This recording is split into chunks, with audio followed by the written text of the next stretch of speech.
بسم اللہ الرحمن الرحیم۔ جماعت داہم کے عزیز طلباء و طالبات، السلام علیکم۔ آپ کا معلم ممتاز گوندل ایک مرتبہ پھر حاضر ہے اور آداب عرض کرتا ہے۔ عزیز طلباء و طالبات، ہم درسی کتاب کے حصہ نظم پر پہنچے ہوئے ہیں اور کچھ اشعار کا مفہوم میں نے واضح کر دیا تھا۔ ایک نظم ہم پڑھ رہے ہیں، میدان کربلا میں گرمی کی شدت۔ تو کچھ حصہ مزید آج پڑھیں گے، تو کتاب کی طرف دھیان دیتے ہیں۔ آپ بھی کتاب کھولیے اور نظم والا صفحہ نکالیے۔ دوسرے صفحے سے ہم نے شروع کرنا ہے۔ جی عزیز طلباء و طالبات، یہ بند ہمارے سامنے ہے۔ پہلا مصرع ہے: جھیلوں سے چارپائے نہ اٹھتے تھے تا بشام، مسکن میں مچھلیوں کے سمندر کا تھا مقام۔ شاعر کہتے ہیں کہ شدت کی گرمی کی وجہ سے جنگلی جانور جھیلوں کے اندر بیٹھے رہتے تھے اور حتیٰ کہ شام ہو جاتی تھی۔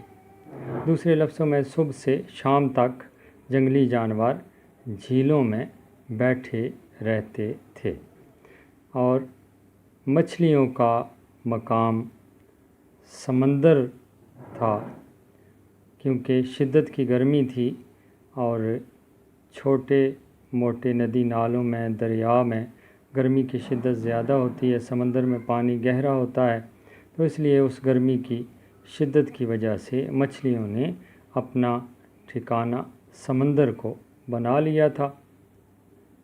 آہو جو کاہلے تھے تو چیتے سیاہ فام، پتھر پگھل کے رہ گئے تھے مثل موم خام۔ شاعر کہتے ہیں کہ ہرن جو گرمی کی وجہ سے سست ہو چکے تھے، تو چیتے سیاہ لباس پہنے ہوئے تھے۔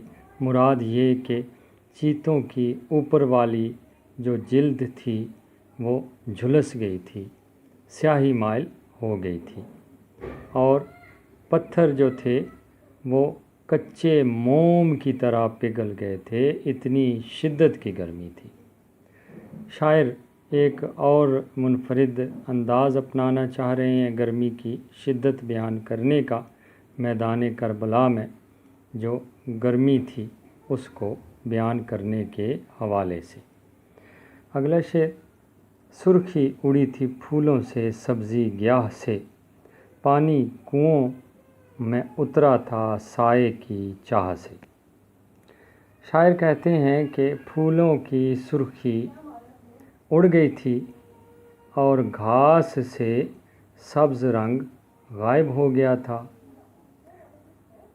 اور پانی جو ہے وہ نچلی سطح پر چلا گیا تھا کہ اوپر دھوپ زیادہ ہے، تو شاعر کا تخیل یہ کہہ رہا ہے کہ سائے کے ساتھ محبت کی وجہ سے پانی جو ہے وہ نچلی سطح پر چلا گیا تھا۔ اور دوسرے لفظوں میں ہم یہ بیان کر سکتے ہیں کہ کنویں کی چھاؤں جس طرف جاتی تھی، پانی بھی اسی طرف جاتا تھا۔ کوسوں کسی شجر میں نہ گل تھے نہ برگ و بار، ایک ایک نخل جل رہا تھا صورت چنار۔ کہتے ہیں کہ بہت لمبے فاصلے تک کسی درخت پر کوئی پھول نظر نہیں آ رہا تھا، اور نہ ہی پتے اور نہ ہی پھل، اور ہر درخت جو ہے وہ چنار کی لکڑی کی طرح جل رہا تھا۔ شدت کی گرمی بیان کرنے کا ایک اور انداز: ہنستا تھا کوئی گل نہ لہکتا تھا سبزہ زار، کانٹا ہوئی تھی سوکھ کے ہر شاخ باردار۔ کہتے ہیں کہ عام موسم میں تو پھول کھلے ہوئے نظر آتے ہیں اور بہت ان پر رونق ہوتی ہے، لیکن اس دن کوئی پھول کھلا ہوا نظر نہیں آ رہا تھا اور نہ ہی کوئی سبزہ زار جھومتا ہوا نظر آ رہا تھا، بلکہ ہر پھلدار شاخ جو تھی وہ سوکھ کر کانٹا ہو گئی تھی۔ گرمی یہ تھی کہ زیست سے دل سب کے سرد تھے، پتے بھی مثل چہرہ مدکوک زرد تھے۔ شاعر کہتے ہیں گرمی کی یہ حالت تھی کہ سب کے دل زندگی سے بیزار ہو چکے تھے اور پتوں کا رنگ تپ دق کے مریض جیسا ہو گیا تھا، پیلا زردی مائل۔ یہاں تک آپ ذرا ذہن نشین کر لیجئے گا۔ عزیز طلباء و طالبات، چند اور اشعار کا مفہوم بیان کیا گیا، امید ہے آپ کی سمجھ میں آ گیا ہوگا۔ انشاءاللہ اب دوبارہ حاضر ہوں گے، پھر جو چند اشعار رہ گئے ہیں ان کا مفہوم واضح کر دیں گے، یہ اچھی طرح ذہن نشین کر لیجئے گا۔